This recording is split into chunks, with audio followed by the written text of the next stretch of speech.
my pleasure to introduce today's speaker, Ross Stein, who lived in Portola Valley from 1986 through 1987. So he's quite familiar with our, as he puts it, fault sculpted setting. So Ross is a longtime friend and colleague with the earthquake program at the U.S. Geological Survey. Some of his research interests that are interest to us are looking at regional stress changes following significant earthquakes, which regions are brought closer to failure, which are retarded from failure, and then his work on the North Anatolia fault, which is kind of a analog to the San Andreas, and then finally more relevant to today's focus on Japan.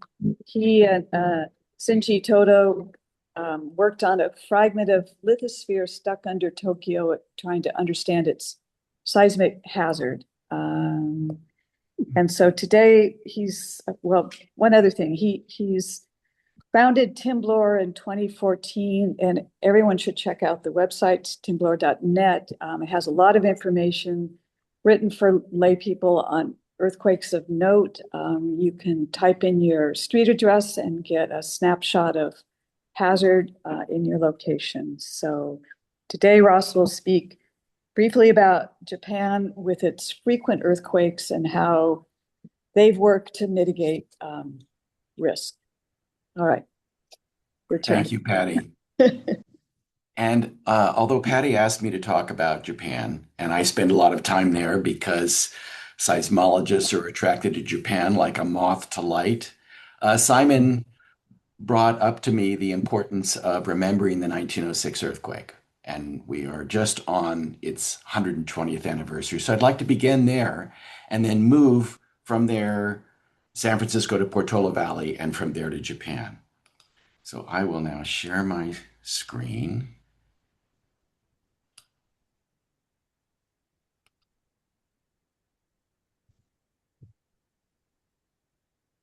The most beautiful writing on this earthquake was by Jack London. Jack London lived in Oakland, and immediately after the earthquake, he was wired by Collier's magazine to write a story about it. He said, "It's too awful, he can't do it." They said, we'll pay you 5 cents a word, and he took off. And a week later, on May 5th, his article was published. And I'm just going to read that passage while looking at some of these photographs. San Francisco is gone. Nothing remains of it but memories and a fringe of dwelling houses on its outskirts. Its industrial section is wiped out. Its business section is wiped out. Its social and residential section is wiped out. The factories and warehouses, the great stores and newspaper buildings, the hotels and the palaces of the nabobs are all gone. Remains only the fringe of dwelling houses on the outskirts of what was once San Francisco. On Wednesday morning at 5:15 came the earthquake. A minute later, the flames were leaping upward. In a dozen different quarters south of Market Street, in the working class ghetto, and in the factories, the fire started. There was no opposing the flames. There was no organization, no communication. All the cunning adjustments of a 20th century city had been smashed by the earthquake. An enumeration of the buildings destroyed would be a directory of San Francisco. And enumerations of the buildings undestroyed would be a line and several addresses. An enumeration of the deeds of heroism would stock a library and bankrupt the Carnegie Medal Fund. An enumeration of the dead will never be made. All vestiges of them were destroyed by the flames. I went inside with the owner of a house on the steps of which I sat. He was cool and cheerful and hospitable. Yesterday morning, he said, I was worth $600,000. This morning, this house is all I have left. It will go in 15 minutes. He pointed to a large cabinet. That is my wife's collection of china. This rug upon which we stand is a present. It cost $15 $100. Try that piano. Listen to its tone. There are few like it. The flames will be here in 15 minutes. There are no horses. And he was right.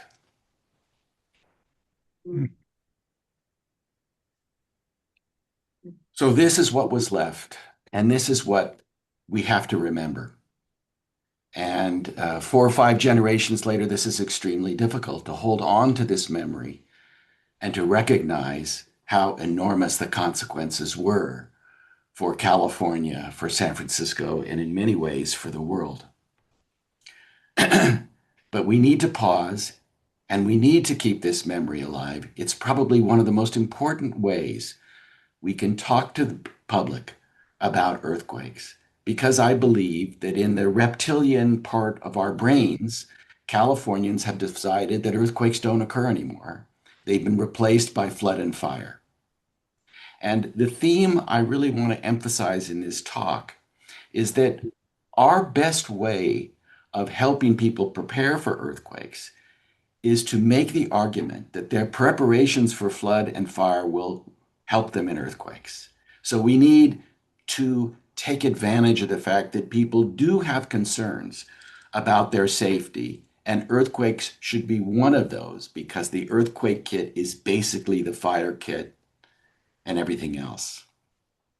Now let's take a look at least Tembler's view of seismic hazards in Portola Valley and the surrounding area. So here you can see that living in Portola Valley, we think the chances of experiencing very strong shaking in your lifetime are high. So this is the 1% per year chance. If you are in a 1% per year flood zone, you have to have flood insurance. There's no requirement for earthquake insurance. But another way of thinking about 1% per year is that if you live to about 85 years old, then there's more than a 50% chance you will experience this level of shaking, and it's very strong. We can also think in terms of, well, what's the size of an earthquake that you're likely to experience in your lifetime? And that's about a magnitude 6.8. That's just a hair larger than the Northridge earthquake in 1994 and a hair smaller than the Loma Prieta earthquake just to the southeast of here in 1989. And you can see just in the past month, little earthquakes popping off along more or less along the San Andreas in this region, which is simply a reminder that yes, it's building stress and earthquakes are occurring. Now, it's good news that in fact, despite what I've just shown you, there are a lot of worse places to live in the Bay Area than this one. Anything that's red on this map is a bad idea. So in fact, it's the Bay muds that fringe the area that are the riskiest area despite the fact that they're farther from the faults. And the reason is that these bay muds and sands and deltas amplify the shaking. Here's just a map of the shaking potential of these materials, and you can see that the bad guys, the red area, is really fringing the bay, and you're far from it. Now, what's that all about?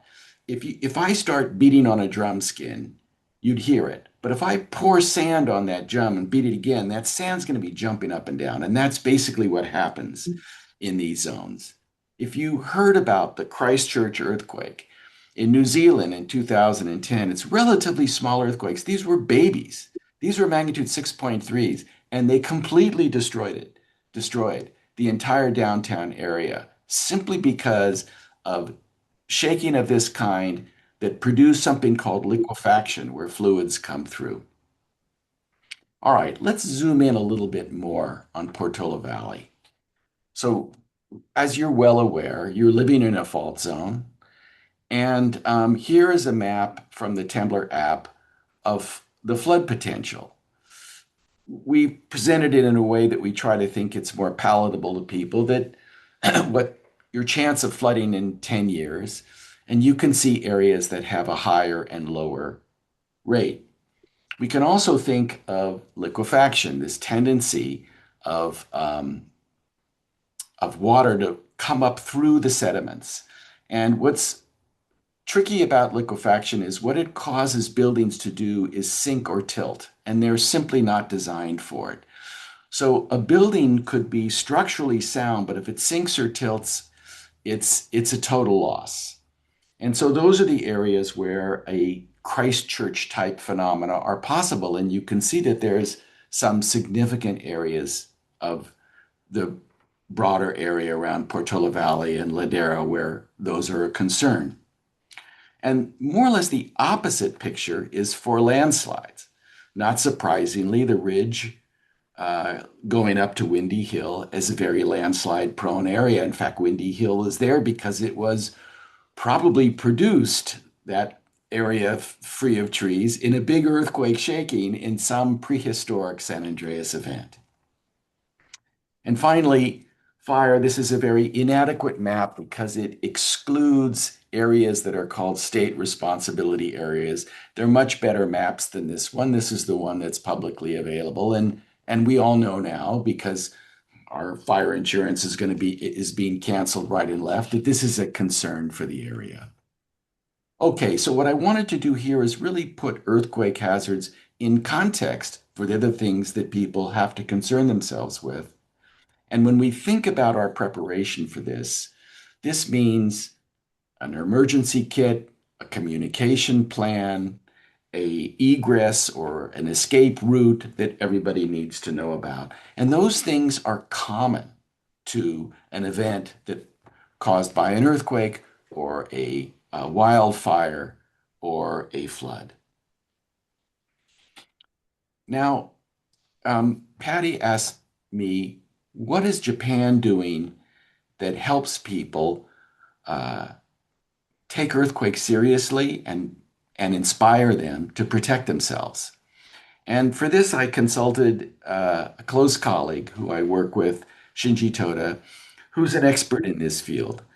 And and you can see from this picture that things are entirely different in Japan. In a nutshell, the Japanese government doesn't have to remind people earthquakes occur because they live with this. And this is part of the national trauma in this country. The 2011 Tohoku earthquake was felt throughout most of Japan, but its consequences were enormous. Its death toll was high, 20,000 people. And Japan has this strong cultural differences from our own. To pay for the rebuilding in that country, all government employees took a 7.5% pay cut for a year. And since all teachers, for example, are government employees, about a quarter of the entire population sacrificed their income to help pay for the rebuilding. And there was a doubled sales tax throughout the country for several years also. And this was considered to be a responsibility of the country as a whole, even though the earthquake occurred centered on more or less the city of Sendai, very, very far from Tokyo or other parts of the country. This is entirely different than what would be the case in the United States. If California has a big earthquake, nobody in Texas is going to pay for anything. So we're kind of on our own in a way that isn't true there. There is a collective sense of mutual support. A number of years ago, I was at a geophysics conference in the northern island of Hokkaido. And unannounced, the Japanese emperor and empress came and addressed the scientists. I mean, I could never imagine a US president addressing a geophysical conference. But there was this sense that it was his responsibility to acknowledge the risks that the country faced and to thank scientists for working to ameliorate it. So the irony is that the problem that we have in keeping people aware of earthquakes is that earthquakes come unannounced and are followed by aftershocks, which essentially extend the trauma. They get more spaced out in time. And so just when people say, okay, it's over, bang, another one occurs. You can imagine another world, a perfectly rational world, in which the earthquakes start to accelerate and become more frequent, leading up to the big event.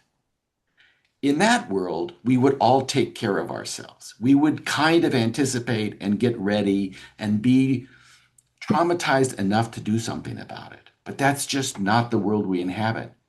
Foreshocks are rare, aftershocks are ubiquitous. So it's very, very hard to get people thinking in advance about something that hasn't occurred in the Bay Area in a very long time. A number of years ago, I was at a conference in Japan, an earthquake conference, and it was in a very beautiful conference room. It was a wooden cube surrounded by a glass cube. And during the conference, an earthquake occurred. And what happened is the building basically was compressing and extending, and the seams were opening up. And we were seeing flashes of light. It was late in the afternoon of sunlight coming into the building from its opening and closing seams, like a Morse code message. And all the Americans in this conference jumped underneath the desk to protect themselves. And all the Japanese scientists sat there just looking at their watches because they wanted to time the difference between the first arriving P waves and the next arising S waves. And that would tell them how far away the earthquake was. So we were surrounded by these samurai seismologists who weren't even going to worry about the falling debris because they wanted to know where the earthquake is. And it just was this reminder that we live in a different world. And I'm showing you this picture of Tohoku, but in countless areas over the last 5 or 10 years, large earthquakes have occurred. There is nothing we can do to prepare people that is as powerful as these events that the Japanese live with. And that's why my view is we need to basically hijack flood and fire as a way to help people prepare with the idea that almost the exact same needs that follow an earthquake, being able to take care of yourself for several days or a week, getting out of the area, making sure you have a way to communicate with your loved ones, and knowing that what you need in that kit is something that you always have to have in your car and in your house are essential. Now, I want to close with one important uh, thought. And it's kind of the other side of the coin, but it's an important one. And it's this: nearly everything we love about the Bay Area has been brought to us by the faults. Napa Valley, Portola Valley, and Carmel Valley, Tamales Bay, San Francisco Bay, and Monterey Bay. Absent the San Andreas and Hayward faults, there would be no San Francisco Bay, the only deepwater port along the California coastline, and so the wellspring of the gold rush. The San Gregorio Fault makes Big Sur big. A bend in the San Andreas thrust up the Santa Cruz Mountains, the spine of the peninsula, and the Marin Headlands. These coastal ranges temper our climate, bathe us in fog, and crown us in redwoods. What I want you to see is that we drink from the fruit of the faults every day. And so we have to learn to live with their occasional spoils, as most famously we experienced in 1906 and most recently in 1989. So we have to take the view that we are the beneficiaries in this beautiful town of Portola Valley of everything the faults have created. And that comes with a responsibility to live well in our setting. Thank you. Ah, I'm happy to take, of course, any questions.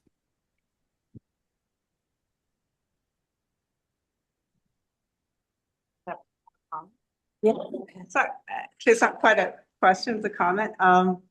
This is Kit Gordon speaking, and my former neighbor and good friend, Art Lockenbrook, used to say the worst time for an earthquake is in the spring of a big rain year, and I would add to that after a fire. I'm wondering if, because landslides and earthquakes obviously geologically go together, and I'm wondering if there's any preparation for that. Do people think about that when, like, this rain year coming up? People say could be like the 82, 83 and the 97, 98 rain years, which were years that I had major landslides near my property. And I'm wondering if there's any extra preparation for earthquakes when we have situations like that where massive landslides could be made worse by earthquakes. Well, I agree with Art. Another great USGS scientist that I had the privilege of knowing. I'm not sure what we can do. You know, earthquakes keep their own clock, and we never really know what season they will strike. And the best we can tell is they don't have any seasonality at all. And so, yes, there are times of year when the consequences would be greater. I suppose you could say that in the middle of a August drought would be another bad time because any PG&E gas device that catches fire could incinerate the whole area. So I think we just need to do our best to recognize that our personal responsibility is first to make sure our home is retrofit or as strong as it can be, and to recognize that our largest asset for many of us is our home, and if it can't be fully retrofit, that we should insure it, and that we should be ready for fire or flood or landslides. But going back to my closing theme, who hasn't walked up Windy Hill? We owe the beauty of Windy Hill probably to an earthquake landslide.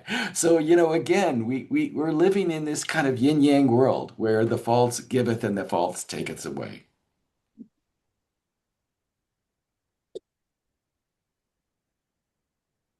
Pat, can we invite questions from the online audience? Yes. If anybody wants to raise their hand in the online audience, we can unmute them. Yes, MG Lee has a hand raised. Go ahead, MJ. Hi, thanks for your talk, Ross, and thank you, Geologic Safety Committee. I'm on the wildfire committee, and I was hoping that, when I saw the title for this talk, that you would talk a little bit about how Japan gets. I know they live with earthquakes all the time, so you don't have to do a lot of convincing for them to, do mitigation or know how to prepare for tsunamis and stuff like that. But in the U.S., or specifically in California, only 10% of homeowners have earthquake insurance. And with wildfire, what I run into a lot is people tend to believe, they're what we call risk takers. They tend to believe it's not going to happen, wildfire or earthquake. So I'll just do nothing and I'll take the risk that it'll never happen. And I was just wondering if you had any thoughts on how Japan tackles that, or how you would tackle that in California. Japan's earthquake insurance uptake is not a lot higher than California's, ironically.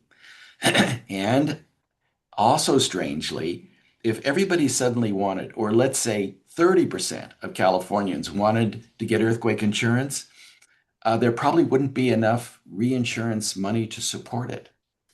Have you noticed that the California Earthquake Authority has stopped advertising and encouraging people to get earthquake insurance because they're frightened that if they have more than 1 million properties insured, they won't be able to reinsure it, which is a very weird thing.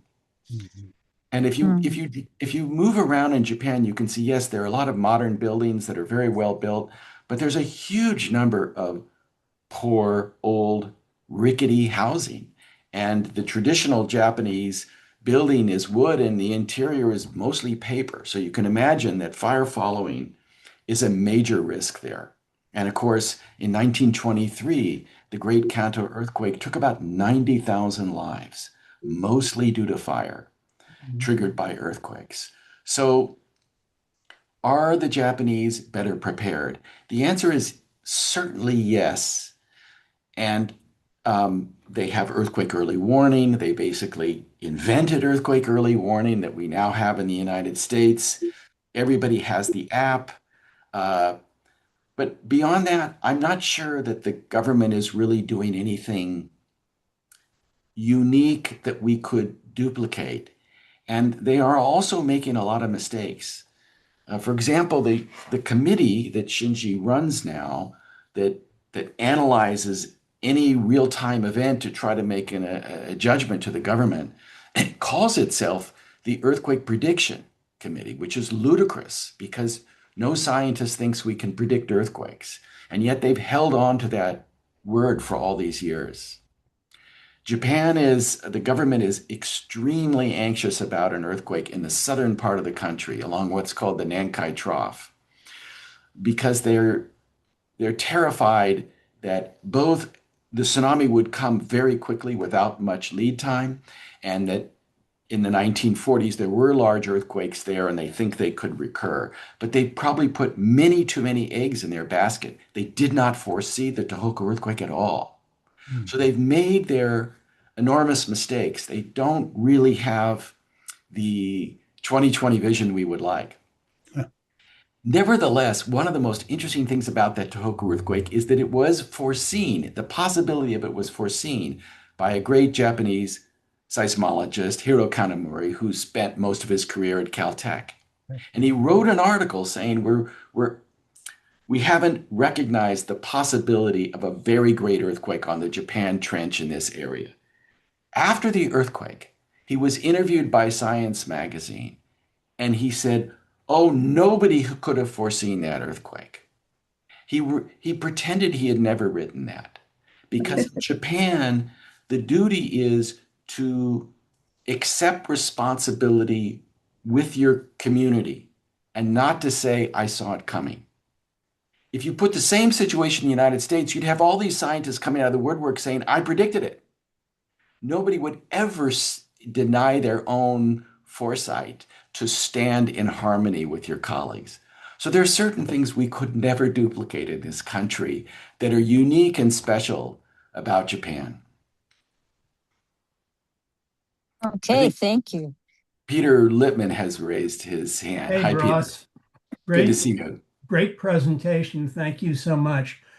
Two comments. First, about Japan, where Bev and I lived for a year, just to illustrate the duality of Japanese response.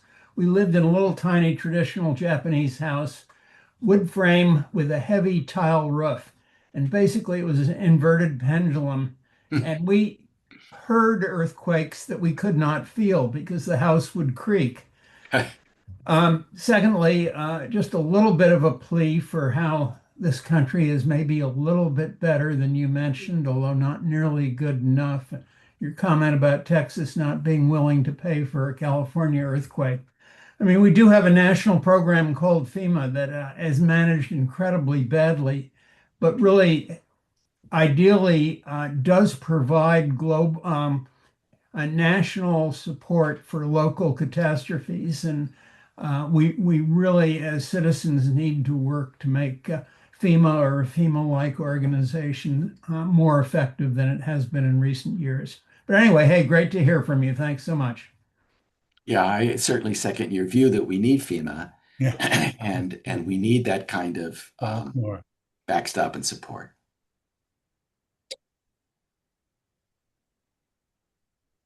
Anyone else? Ross, I don't know whether you felt the earthquake in the Santa Cruz Mountains 10 days ago, the magnitude 4.6. Yeah. Yes. On behalf concerned citizens. Should that change anybody's perspective about risk and hazard? How can we take the ways in which we experienced that tiny earthquake to inform our understanding of what lies ahead? I agree with you that anytime somebody feels an earthquake, earthquakes become real again.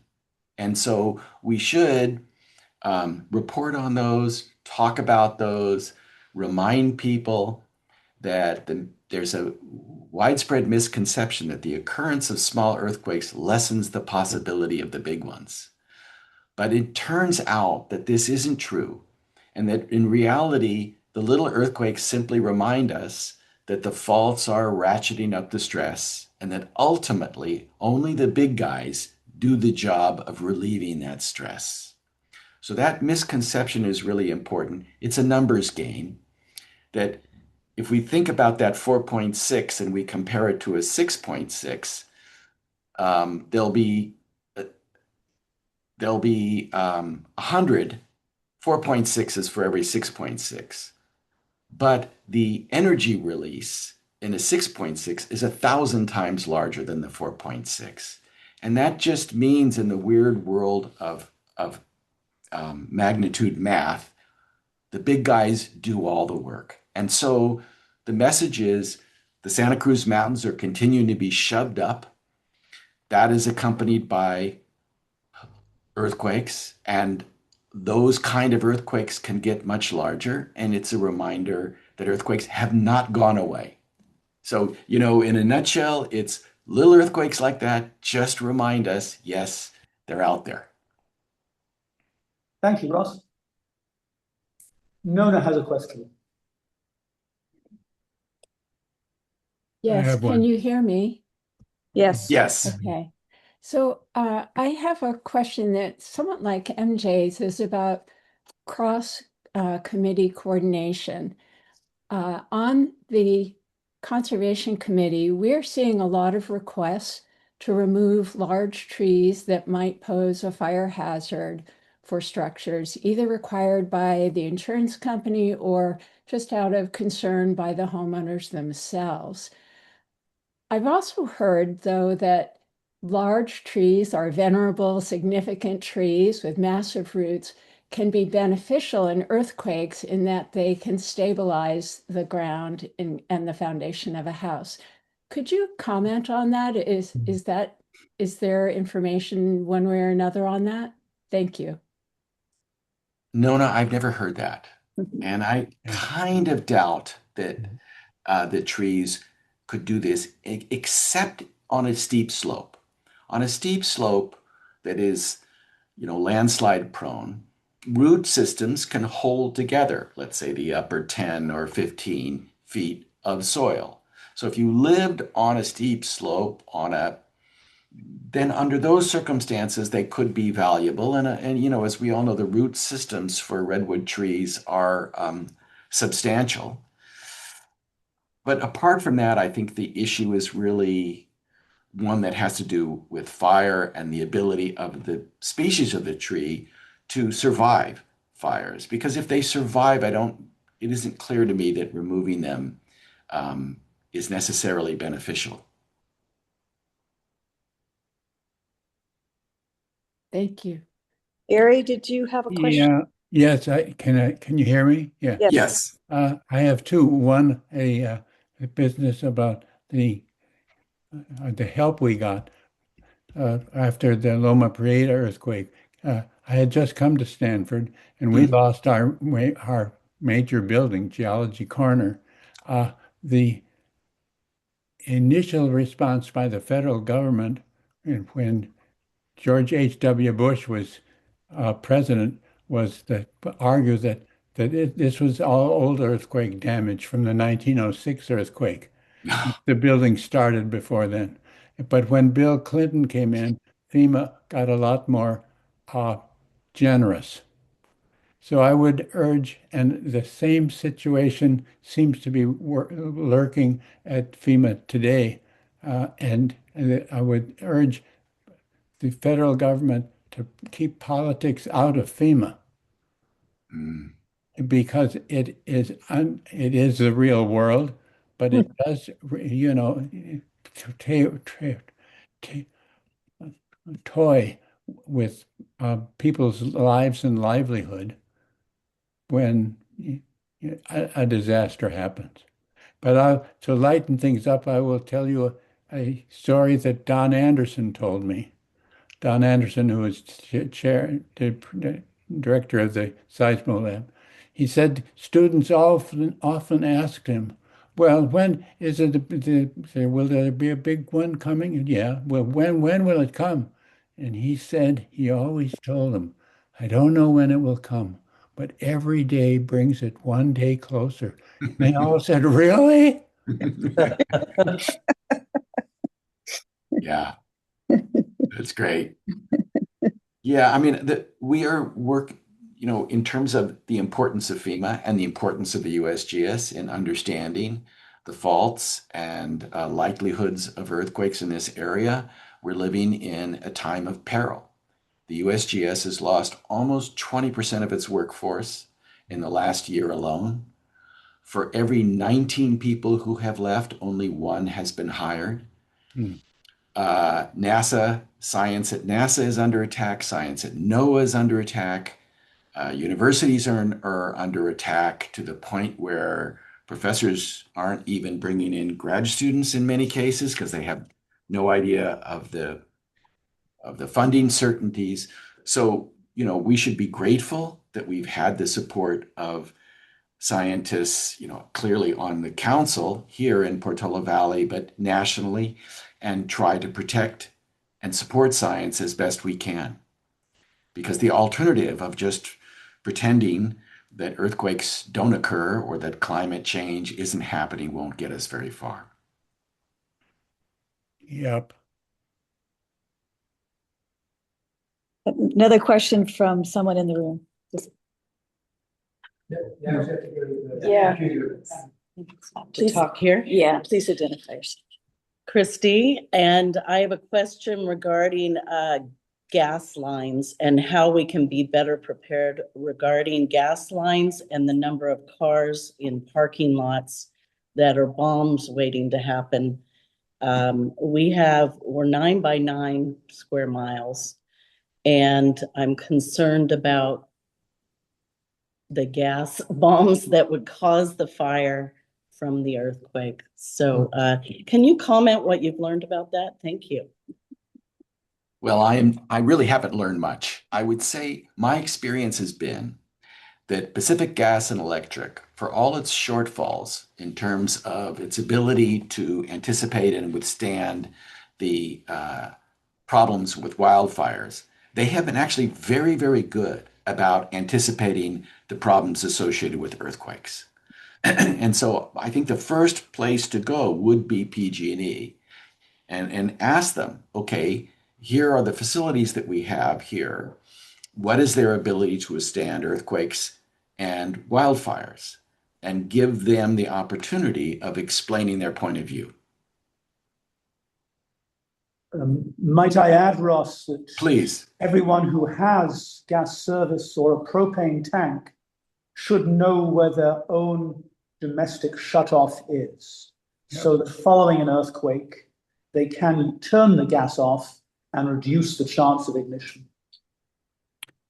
There are automatic shut-off valves that respond to shaking. We have one on our house. I was just fortunate that it didn't go off last Sunday. Yeah. I think Christy has a follow-up. So I think it was San Bruno that had the big gas fire. Yeah. What could we do? What should we expect from our government here in Portola Valley? And how do we write that up so it occurs when an earthquake occurs? Meaning the shutoff valve for this area occurs quickly. Thank you. Again, I'm not an expert in this field. I'm not even knowledgeable in this field. In the past, PG&E has not wanted people to put in automatic shutoff valves. Yeah. I think their reasoning was that then when it shuts off, they have to send someone out to restart it, and it's becomes a problem in terms of the gas transmission infrastructure. But I could be out of date on that, and I would at least listen to their guidance. I sympathize with the city council in trying to figure out how to get ahead of these problems and how to guide people. Because I think largely the issue is that in either a fire or an earthquake, people will be on their own for a significant amount of time. Yep. That you won't be able to help them. The FEMA won't be there fast enough, and there's very, very limited resources. And so what we have to think about is, hey, do I have the food, the water, maybe, a solar battery, so that I can stand on my own 2 feet and help my neighbors when something happens. One of the things you do see in Japan, and you see this effectively in other situations in the United States, neighbors helping neighbors is the number one thing, particularly in the first 4 or 5 hours. And so all that you can do to help neighbors come together and discuss their needs and discuss their capability. Hey, who has a chainsaw? Who has I don't know, a water cistern, etc. If you know that and you know your neighbor's cell phones, I think you're way ahead of the game. Yeah. Thank you. The Geologic Safety Committee, we had a PG&E spokesman come and give a presentation a few months back. I think he's the replacement for Lloyd Clough, if I believe. He has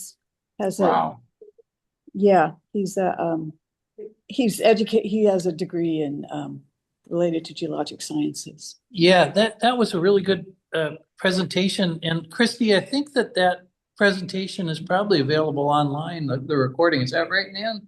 Should be. It should have been recorded. Yeah. I'm forgetting a lot of the details, but he gave a really impressive presentation, And they seem quite squared away. yeah. Well, that's great that you've invited, I guess he's the head of geosciences. Yeah, that's The right. council. That's a really important connection. The only place where I would differ with you is that Lloyd Clough is irreplaceable. Yeah, big shoes to fill.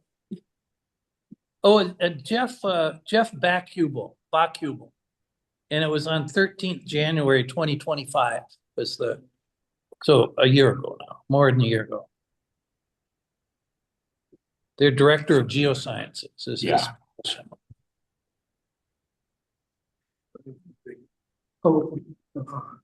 So thank you for your talk. I'm Bob Rucky. I have an observation that I would like you to just give a reaction to. I'm sorry that it's not going to be a formal question. I know that our building codes seem to be designed to prevent people from getting killed or badly damaged, and we're not supposed to build on a fault for obvious reasons. And we have codes to keep us building slightly away from faults, but we really don't have a good system for providing information to the public of where ground can be deformed by an earthquake. Now, that may not cause the building to be destroyed, but it could easily be situations where a building will no longer be level. Or even if I've been reading the report by Reed that was part of the Wasson report, volume 2. And he was describing what I'm going to describe as lateral warping, where the ground, we're not talking about vertical offset, but the ground kind of warps near the zone where the strike slip occurs on a fault. And it seems like that kind of warping can torque a building. And so our buildings, we are allowed to build in places where after an earthquake, the buildings are going to be very badly damaged and maybe have to be rebuilt because of the way that they are constructed. But that information is, for the most part, very difficult for the general public to know in advance. So they don't have really any clue as to what kind of a financial problem they're getting into. Yes, buildings are going to get shaken, but I'm not talking about the problems caused by shaking. I'm talking about the building becoming not level anymore, or the foundation is torqued. And I could go on, but I think I've said enough. Any kind of reaction that you have to these thoughts, I would appreciate. I think you're allowed, Ross, to advertise Temblor at this point. Well, Temblor's commercial business is to provide information for insurance companies so they understand the risk they're taking. Our public mission is the Temblor app and the Temblor articles, which are free, and you can go in there and zoom in on your house and see everything that we can offer you. I would say that in principle, the quote Alchrist Priola zones, I think they're called fault zones now or something a little simpler, are an attempt to capture the kind of deformation that the questioner was referring to and say that, okay, if you want to locate, I think, a commercial building there, then you need to have a geotechnical analysis done to understand the consequences. So, those California Geological Survey puts those zones in for major faults to try to help people understand that there is more to it than whether or not you actually straddle the main fault. And of course, faults are grungy, they're not clean, there's lots of splinters and splays and whatnot. And so what you say about secondary deformation is certainly true and certainly seen anytime we have a big earthquake and we can map the faulting. Sure. Thank you very much. Thank you. I think we're good, huh? Ross, I think you've you've exhausted people's ability to ask you questions. Well, let me close just by saying I respect what you're trying to do. I appreciate your efforts to keep people aware of this and to inspire them to make themselves safer. So Godspeed. Thank you. Thanks, Thank you, Ross. Ross. We're all in this together. All right. Thank you very much.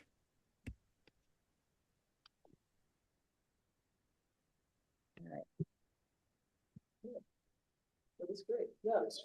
So we are approaching 12, and unless there was any other comment, any other meeting, I want to thank Ross, who's probably gone for excellent. Or just use the iPad. I mean, the iPad's. Why don't you Just walk over? walk with the iPad and close the meeting. Pat, is your microphone on? Yes, you can try. Yeah. Just talked. Okay, in case Ross is still with us, I wanted to thank him for an excellent talk and a wake up for us. And it's inspiring to hear that we're perhaps not so far behind, but there's a lot of work here to be done.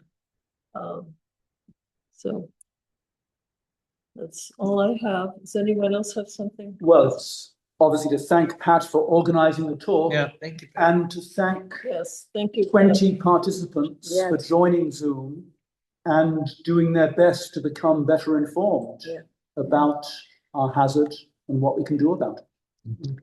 Agree. Thank you, Simon. Okay, if there's nothing else, are we all willing to adjourn? All